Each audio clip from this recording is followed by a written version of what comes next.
Selfish Steve Wright robbed us of our Victoria. Published by BBC. Victoria Hall's brother, Steve, and father, Graham, said Stephen Wright's sentencing would not bring her back.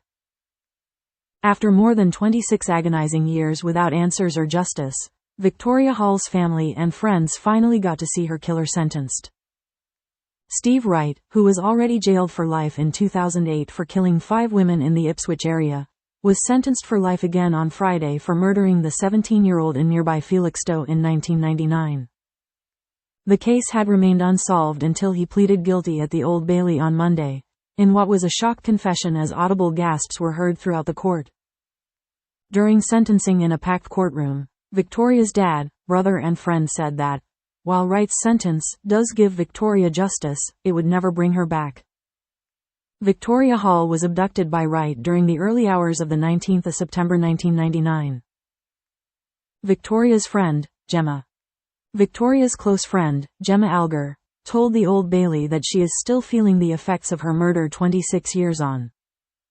Gemma Alger had been with Victoria on a night out on the 18th of September 1999 at the Bandbox on the town's seafront, where they had always felt safe. But on her way home they parted company and Victoria was abducted near her home in neighboring Trimley St. Mary in the early hours of the 19th of September. Gemma told the court her life changed forever when she woke up the following morning to discover Vicky had not come home. I will never forget the sick feeling in my stomach as I wondered where she was. I felt something must have been desperately wrong, she said. Vicky and I were inseparable. We became best friends in high school and attended sixth form together. We walked to and from school, met in the evenings, and spent hours talking on the phone. Life was pretty carefree and we were enjoying that transition into adulthood. When we received the news that Vicky had been found, the pain and grief of knowing I would never see her again was unbearable. Predator. Prosecutors said that Wright had acted like a predator who stalked his prey as he looked for a young woman to kill.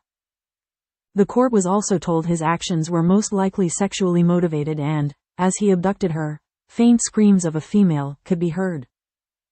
After he killed her, he stripped her body of all of her clothing, leaving her wearing only her jewelry, before dumping her body 25 miles, 40 kilometers, away in a water-filled ditch. Victoria, who was described as a bright, lively teenager, who loved dancing, was not found for 6 days.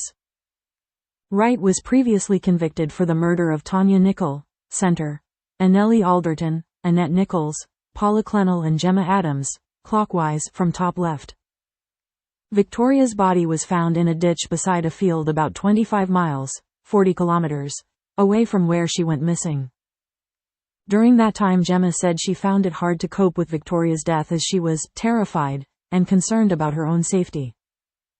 The person responsible was still out there and I was frightened they might come for me too, she said. For a long time, I could not bear to be on my own. Even today, I am a jumpy person, and I believe this is a direct result of what happened. It feels as though my happy memories of Vicky are overshadowed by the pain and trauma of her loss. Her death did not just take Vicky from me, it altered the course of my life in ways that continue to affect me to this day. A guilty plea does give justice to Vicky, but it doesn't bring her back or take away the hurt and sadness and all of those feelings we have felt over the past 26 years.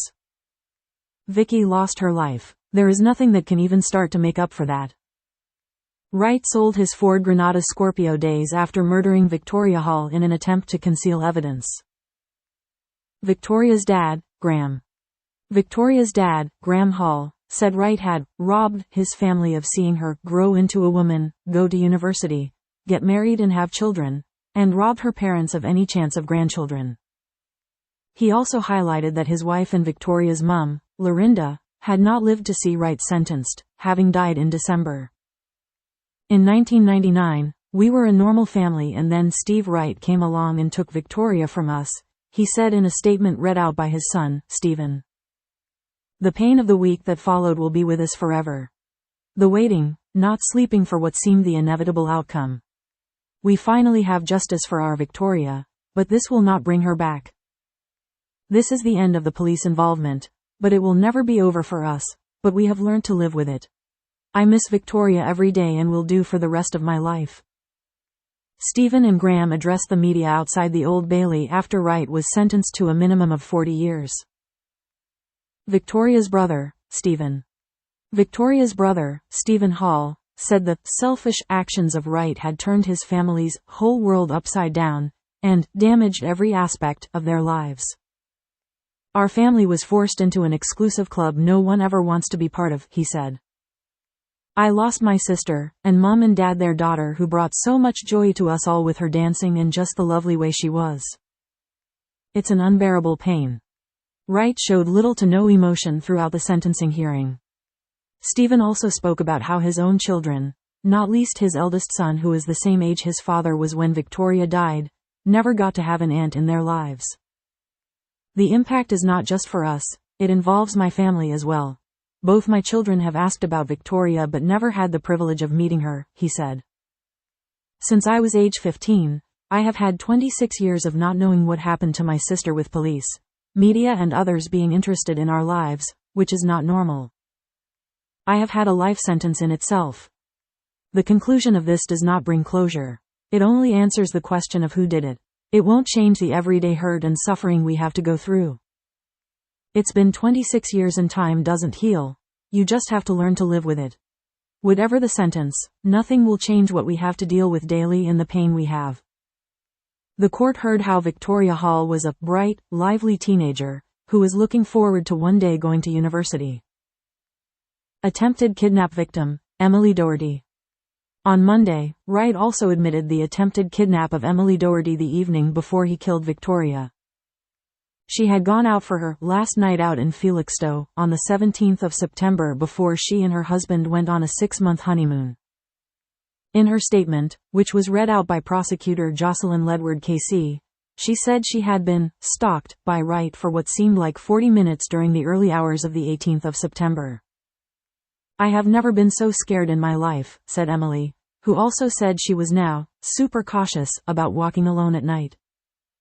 Emily eventually found safety when a couple let her into their house, which the court was told most definitely saved her life. I thought my heart was going to explode from my chest. I had never run so fast, nor jumped over walls like that, she added. I had to ask for a glass of water. I wanted to cry so much. I was so scared.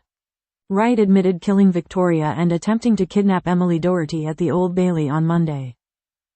When Suffolk police officers did arrive, she said she did not feel as if they believed her account and they questioned how much she had had to drink. I had to insist that the danger that I felt had been real and had to ask for a lift home to Felixstowe Ferry, she said. To this day I am furious. I wasn't taken seriously. I was made to feel like a silly little girl and they told me to forget all about it. I have survivor's guilt. I blame myself for not being more assertive and sure of myself, for not going into the police station and forcing a statement on them. For 25 plus years, I have wondered, what if? What if they had taken my statement? Could Vicky still be alive now?